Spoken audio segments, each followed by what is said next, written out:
Hello, I'm Barbara Chalmers.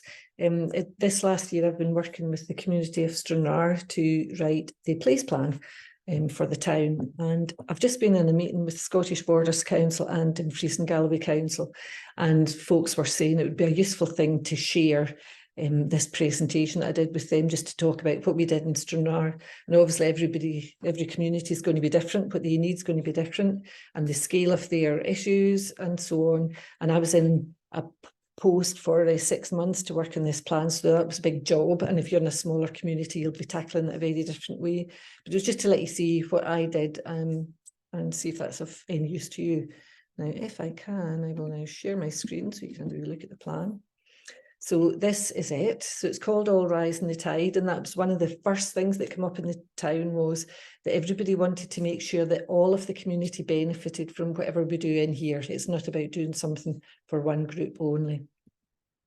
And I worked with a town team, and Nikki, who's in the centre here, was the chair of that town team. So it was a local woman, a young mother, who was working to lead that team to help be a sounding board for me. And my post was attached to Stranraer Development Trust, which is a major player in the local community, along with, you know, the Millennium Centre, the Community Council, the Furniture Project, and so on. There's a number of key community groups, and we were all working together. And you'll see at the bottom there the web address. You can go on there and you'll see, you can take, get a copy of this digital plan. You can flick through online. Right from the get-go, one of the things that came out was celebrating that actually what a good place we're in, Stranraer. This is where I come from. It's a great place. It was a great place to grow up. And there's a lot going on in the town. And geographically, that's where we are. So we're in Dumfries and Galloway region.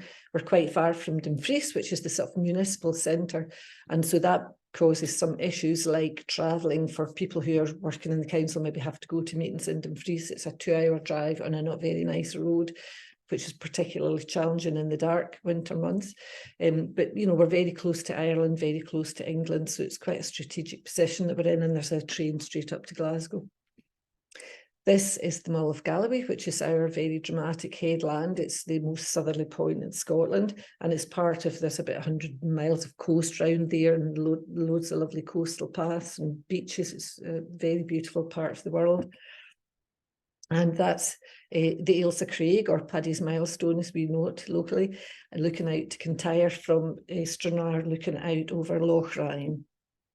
And it's a wee market town, it's been a royal borough since 1617, quite historic. It's got a marina down the front, and it's got this pier with a railway. It's quite historic also, an early railway line that goes all the way to the end of the pier. We have an oyster festival. We have Scotland's only native wild fished oyster beds left in Scotland, and so we have an oyster festival. This year was its 5th year. We lost a couple because of COVID, but with 25,000 people over the weekend coming to see world-renowned chefs and eat our oysters and have a bit of fun. We hosted the World Skiffy Championships. These skiffies are the little rowing boats. In 2018, and we have won that to come back in 2025, so that's great for the profile of the town, showing all that it can be. And we have an unexpected garden down in the seafront, which was one of it was a cultural project, one of a number right across Scotland, and kind of shows that if you can grow it in Stranraer down the front, where it's all very salty and tangy, you can grow it anywhere. We're part of the Ayrshire and Galloway Biosphere, and the Biosphere's jurisdiction now also goes out into the sea, so that it's not just the land that they're looking after and our beautiful dark skies, but it's right into the waters. And that's the Biosphere team were down meeting with us when we were doing the place plan in the unexpected garden. We were keen to share, as we were going along in the process with people, all the really tremendous stuff that's going on already, because there are a lot of pipeline projects on the go for Stranraer. So the George Hotel is one. So it's a derelict hotel that's going to be revived. It was always quite a big thing in the town. It's going to be a creative hub with a climbing and caving centre and a bunkhouse, which will be important because we are also the starting point for the coast-to-coast cycle route that goes all the way to Eyemouth. So it means people can stay over here. You can use the bunkhouse before they head off and they're cycling. We are going to get a new water sports centre. So there's money been agreed for that as well, levelling up funds and money from the council. So that the kind of water sports, kayaking, a base for the Skiffy Festival as well. We have a marina expansion project, and that is an old illustration. So the pier with the boat is not the pier that we have at the moment. That's the old East Pier. But the other one where all the little boats are, that's the marina area. And there's a plan to expand that there's money for. And the Solway Coast and Marine Project, or SCAMP for short, there's a marine research centre going to be coming to Stranraer, because we have, the oyster beds, and we have seagrass, which is being depleted, across Europe really, but we have significant and understudied, undermapped seagrass beds, and some very nice habitats for unusual little shrimp, tadpoles and the like. And at the moment we're doing some events over the winter to explore how we might invest in this coast and bring it back to life. So back to the place plan process. I had this very lovely town team of volunteers who were a sounding board for me, and we met regularly, and they represented a number of different things, men and women, an age demographic, the education sector, performing arts, environmental, the water sports centre, the reuse centre, the youth counsellor. So we had a really good mix of people with different skills and interests.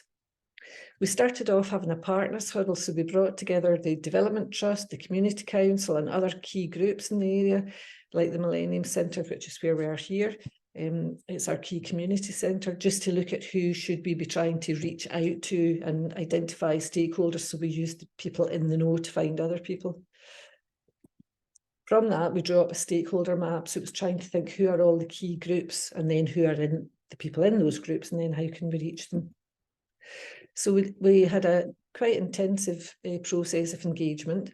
So from October last year to March, my deadline for producing the plan was 31st of March. It was a 6-month project. So we did all these different kinds of engagement with people over that piece to develop the plan. And then the extra bit down at the bottom in June was to do a consultation on the plan before it was finalised. And one of the key things that we were doing was depth conversations. So this isn't a Zoom with all those people at it. It was a number of Zoom with a whole load of individuals. Because quite often in small communities, it's important to have private face-to-face conversations, because it's not always easy to say the things that you think in public, and it saves a lot of grandstanding, frankly. One of the best bits for me was doing the focus groups with the kids at primary school, because they're very serious and earnest, and they have some fantastic ideas for how they want the future to be. I went into secondary and worked with all the pupil councils across all the years, and also went into all year assemblies over the course of a week with the plan when it was in its final consultation stage. Went into Dumfries and Galloway College and its Stranraer outpost to talk to the Students' Association. And also I was trying to go to people where they were, rather than asking them to come to meetings they might be less comfortable coming to. So I was out meeting with the Emerging Creative Network, with people with additional support needs, with mental health group and active travel folk. I ran a drop-in over a week at the Ryan Centre, which is our leisure centre. And so I had a stall for information there, and then I was there just, having the chance to talk to people, grab them when they were taking the kids into classes or coming out of a class themselves. And we had a town centre stall, again, not assuming that people will come to a meeting, but they might just have a conversation on a Saturday when they're in town shopping. And we did have a series of public meetings over the course, and we ran those as workshops. And I think it is good to have a plan for those with questions for people to discuss at tables and then feedback to the room. The Partners Collab, once we'd done all of those things and I filtered all the information down into some key strands, we took those back to a meeting of people to try and sort through what the priorities might be. And so over the whole piece, we reached just under 3,000 people, and the population here is about 10,000. So that seemed like quite a good number, I thought. And we had 600 people took place in the final survey, consulting on the draft plan. And the outcomes, Well, these were the key things, the 5 strands, and we call them strands rather than themes because this is Stranraer, and then we are built on a strand, which is a stream of ore. The things that come out were quality of life, that was way up there, healthcare, lots of issues about, we have reduced medical care in town now, and people have to drive 2 hours to Dumfries or beyond to get attention. We have poverty issues, drink and drug issues like other towns. People are looking for working opportunities, so there's transport, if you live out in the country, how you get to work in time, what the opportunities are, how people can set themselves up in business. Play and creativity, that was quite major, you know, we're not working all of the time. So the George Hotel and One Waterfront will come to, and playtime, which is like indoor wet weather activities for families. Environment and climate was pretty high in the agenda. Of course, we're by the sea, so flood risks always high for everybody these days. Food futures, you know, how we make sure that our food, we get to eat the food that we have in this area, because we have fantastic local produce, but quite a lot of it goes away. And environment, because we live in a rural area by the sea and people are very attached to their environment. Pride and citizenship was the 5th strand, and there was a lot in here about vacant and derelict spaces and how we can make the most of those. And about local democracy, how people can get involved in a number of different ways, so it's not all just about coming to a public meeting. And then thinking about Stranraer as a destination to attract tourism. So from that ballot, as you can see there, people just scribbled on, you know, the things that they supported. They got to tick, first of all, tick everything that they liked. And then after that, we went through a process of forcing them to make difficult choices. So they had to just come up with the 3 things that they would give their support to. And so from those, we come up with 6 priorities. So there was a wellbeing hub, an outdoor nursery, a makeover of the town, doing up our East Pier, wet weather escapes, as mentioned, like laser tag bowling type things, and a sort of scheme to revive the town centre, because like everybody else's town centre, you know, that's been in the decline since the internet.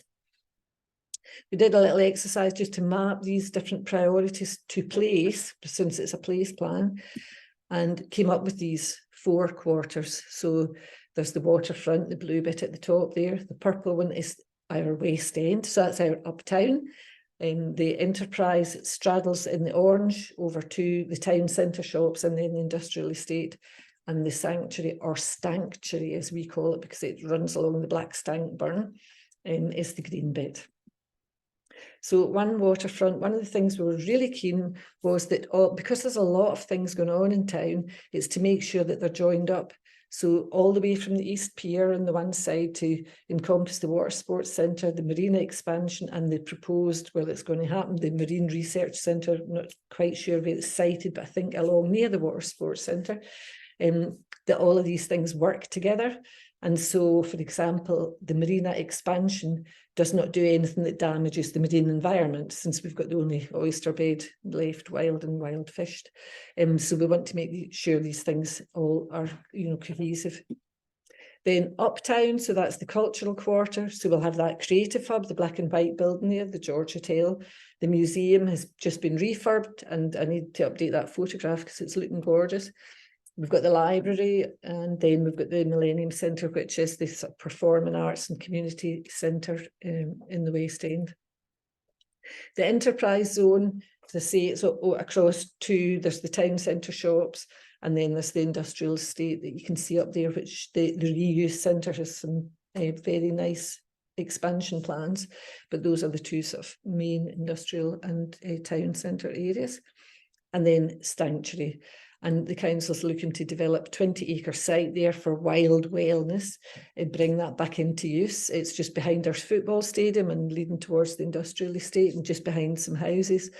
So there's good scope there. And what we're hoping is that we can have some outdoor learning potential for kids, which is very much in keeping with Curriculum for Excellence. So we took all of this, and it sort of came to a head at the Place Plan Summit in June 2023. So we'd launched the draft Place Plan, we put it out to consultation, we set up this Stranraer's own citizen space where people could go on and vote, they could ask questions and vote on it. We had made a film of the town team, so all those individuals I was talking about who were helping steer the process, who were just talking about place planning. We did the month-long consultation, and we managed to fundraise during the course of the project to set up Citizen Space as a digital democracy platform. So we were asking people there to rank the 6 priorities. That was the key thing they had to do, because they'd told us during the process they don't all want to come out to meetings at night, and if they could do things on their phone, that would be their preference. So that's what we offered them. So the consultation outcomes, with 600 responses, which was great. And you can see from the pie chart there, it was a pretty even mix of ages, in that the light blues 0 to 14, and then going around the different, mostly going up in 10-year gaps there. And the brown one, which is 75 and plus, that was the lowest at 1%, which isn't a surprise really. But you can see also on the map, there's a really good spread across the RINs. And more than 8 out of people fully supported the plan. Some had useful critical feedback on it. And the big issue that remains with us is the East Pier, because it's very visible. It's what you see when you drive into town. It's the first thing that you see. And the boats left 10 years ago, and the railway's not currently in use. We're hoping it will be again, but that's looking in a sort of state of dereliction and abandonment. And so we're wondering what's happening with that. So that came up tops. So that was our priorities ranked.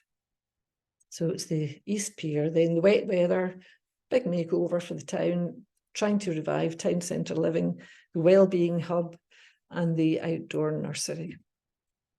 And then insights for us, well, quite early on in the process, I felt place planning was in fact already working, because we were definitely having fresh conversations with new people, new connections were being made. It wasn't just the usual suspects that come to meetings, and there was a clear appetite for change. And I think it's to the credit of the people that they've had quite a hard time since the ferries left, but there's still a lot of energy and a lot of faith in the community for its recovery and growth. And I think one of the other things was keep up momentum. So there was a lot of support for this project and a lot of good energy went into it, and we need to keep that up. And after the place plan, it goes off to the Borderlands team for them to develop town investment plans. So we want to try and keep that moving quite quickly and model change. And then the issues for other places, I'm sure it'd be the same. There's a funding gap really, where we're relying on volunteer skills in the community, beyond my post was supported and funded because it's a bigger town and it's got significant issues. But we could do with some of that building skills and capacity that's paid for, and we need roles to deliver change in some places. And then for us, there was an issue that the Scottish Government promised £6 million when the ferries left, and we're hoping that the place plan can help us locate that money and get it invested into the East Pier. So those were our key points and our key learnings from the process.